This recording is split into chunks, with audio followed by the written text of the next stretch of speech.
Hello बच्चों, I am अर्चना चौधरी। आज के लेक्चर में हम न्यूट्रिशन के बारे में वेरी सिंपल वे में पढ़ेंगे। हालांकि इससे पहले भी एक लेक्चर अपलोड किया है न्यूट्रिशन के लिए और उसमें बहुत ही अच्छे से एक्सप्लेन किया गया है पूरा न्यूट्रिशन। यहाँ पे सिर्फ एक टॉपिक लिया गया है, सिर्फ ऑटोट्रोफिक। न्यूट्रिशन 2 टाइप का होता है, ऑटोट्रोफिक एंड हेटेरोट्रोफिक।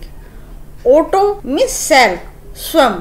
ट्रोफिक ये न्यूट्रिशन लेवल होते हैं, पोषण के स्तर होते हैं।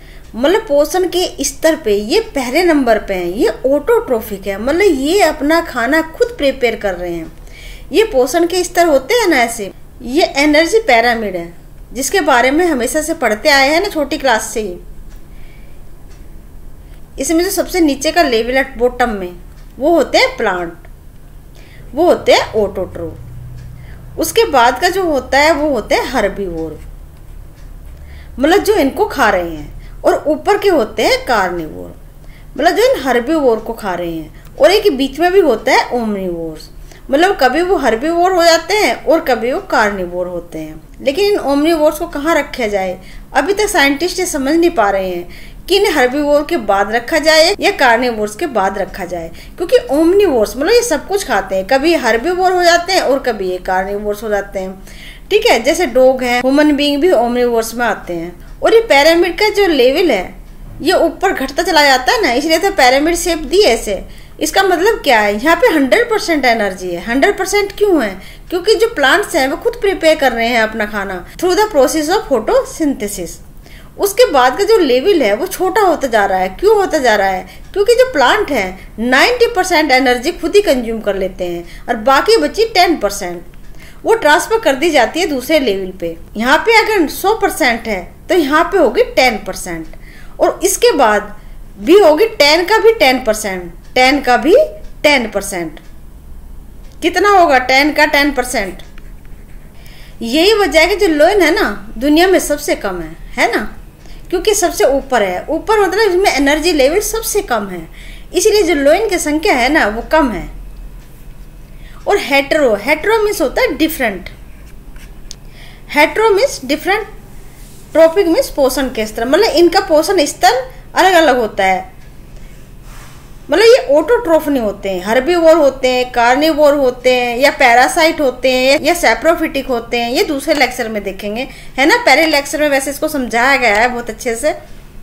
आज के लेक्चर में हमें देखना सिर्फ ऑटोट्रोफ। ऑटोट्रोफ में आते हैं प्लांट, मतलब प्रिपेयर फूड थ्रू फोटोसिंथेसिस। हम छोटी क्लास से पढ़ते आ रहे हैं कि फोटोसिंथेसिस के प्रोसेस से प्लांट अपना फूड खुद प्रिपेयर करते हैं। और कैसे? Carbon dioxide plus water in presence of sun energy and chlorophyll से बनाते हैं ये शुगर, मतलब ग्लूकोज, और एलिमिनेट होती है ऑक्सीजन।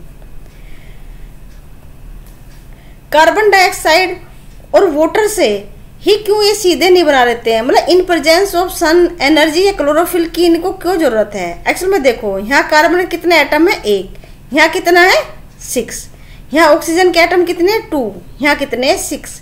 और यहाँ पे H2 है नहीं, लेकिन यहाँ पे जुड़ रहा है। इसका मतलब यहाँ बॉन्डिंग हो रही है। ठीक है, केमिकल बॉन्डिंग हो रही है। कुछ एटम जुड़ रहे हैं और कुछ एटम निकल रहे हैं। उसके लिए किस चीज की जरूरत होती है? एनर्जी की। केमिकल बॉन्डिंग बनने के लिए एनर्जी की जरूरत होती है, और एनर्जी किससे मिलती है? सन से। ठीक है, लेकिन सन तो दाता है, सबको एनर्जी दे रहा है ना। लेकिन उसको ट्रैप करने के लिए भी तो कोई ना कोई होना चाहिए ना। उसको हर कोई ट्रैप नहीं कर सकता है। प्लांट की दुनिया में उसको ट्रैप कर सकता है क्लोरोफिल। ठीक है, क्लोरोफिल मॉलिक्यूल ऐसे हैं जो सनलाइट को ट्रैप करते हैं, सन एनर्जी को ट्रैप करते हैं। ये क्लोरोफिल कहाँ मिलते हैं? ये क्लोरोफिल मिलते हैं क्लोरोप्लास्ट में। जो क्लोरोप्लास्ट होते हैं वो डबल बाउंडेड मेम्ब्रेन स्ट्रक्चर होते हैं। ठीक है, और उसके अंदर ये स्टेक लाइक स्ट्रक्चर होती है जिसको बोलते हैं थाइलेकोइड। ठीक है, थाइलेकोइड। और इस थाइलेकोइड स्ट्रक्चर में मिलते हैं क्वांटासोम।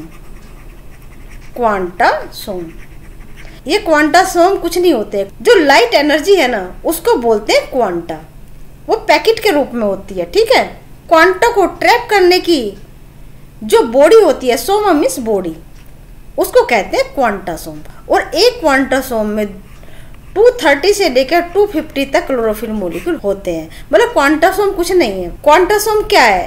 क्लोरोफिल मॉलिक्यूल का एक ग्रुप है। ठीक है, ये ग्रुप है जिसे कहते हैं क्वांटोसोम, जो सोलर एनर्जी को ट्रैप करती है। ठीक है, अब इसकी प्रोसेस को समझते हैं कि फोटोसिंथेसिस की प्रोसेस कैसे होती है। ये होता है क्लोरोफिल मॉलिक्यूल। ठीक है, इसने सोलर एनर्जी को ट्रैप किया और एक एक्साइट स्टेज में आ गया। ठीक है, ये है इसकी एक्साइट स्टेज, मतलब इसने बहुत सारे इलेक्ट्रॉन एब्जॉर्ब कर लिए हैं एनर्जी के। ठीक है, जब कोई इंसान मेहमान बन के किसी के घर पे जाता है, कितने दिन तक रुकता है, आखिर में तो अपने घर पे लौटना पड़ता है ना, तो वो लौट जाता है। लेकिन ये जो इलेक्ट्रॉन लिए ना, एनर्जी के जो इलेक्ट्रॉन है इसके पास, उसको एलिमिनेट कर देता है। ठीक है, ये है एनर्जी।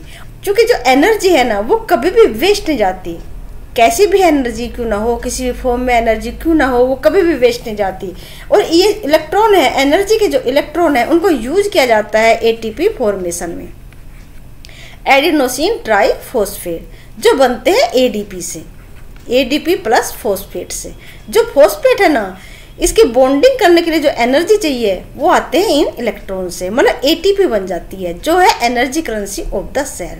और कुछ एनर्जी यूज कर ली जाती है, जो वाटर लिया है ना हमने फोटोसिंथेसिस के प्रोसेस में, इसको स्प्लिट करने में, और ये H2O स्प्लिट हो जाता है H प्लस OH आयन में।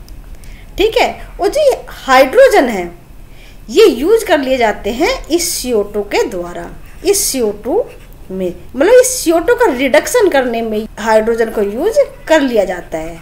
रिडक्शन, रिडक्शन मीन्स हाइड्रोजन का जुड़ना, और ऑक्सीडेशन मीन्स ऑक्सीजन का निकलना।